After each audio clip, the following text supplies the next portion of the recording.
I definitely say that social media usage has been one of the big concerns. Siyam sa bawat 10 Canadians na nasurvey kamakailan ng Abacus Data at Yorkville University, naniniwala raw na negatibo ang epekto ng social media sa mental health ng mga kabataan.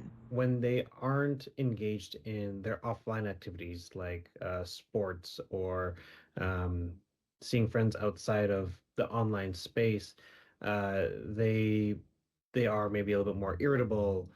There's more distress that they are experiencing. They're maybe a little bit more quicker to anger. Ayon sa isang registered clinical counselor, nakakaapekto raw sa mga bata ang mga negatibong komento o cyberbullying na maaari nilang makita sa social media. If I think like kind of back in the day, pre-social media, somebody says something to you at school and it upsets you and you ruminate on it. Now that comment, now that thing that upset you is on your phone that you could always refer back to, you can always look at it, and it reinforces that feeling that it initially made you feel. Minsan hindi rin daw alam ng mga kabataan kung totoo ang beauty standards at lifestyles na pinopromote online o kung peke lamang ang mga ito at gawa ng AI. It exposes you to a lot of unrealistic standards and causes you a lot of stress because why do they have this and I don't? Kaya mahalaga raw ang paglimita sa screen time sa pamamagitan ng halimbawa ng mga magulang.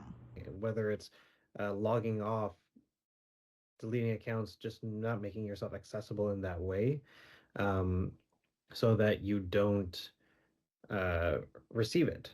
But that's tough because you and your friends are all on social media. So if you're taken away from it, then you are then taking yourself out of something that other people belong to. Nang tanungin tungkol sa epektibong solusyon sa youth loneliness at social isolation, ang mga rekomendasyon na lumabas sa Yorkville survey, mga programa sa eskwelahan, support groups mula sa peers o mga kaibigan, mentorship programs at counseling o therapy. Be part of something in person that gives you those social connections that you're trying to look for on social media. Teresa Barrera, Omni News, Vancouver.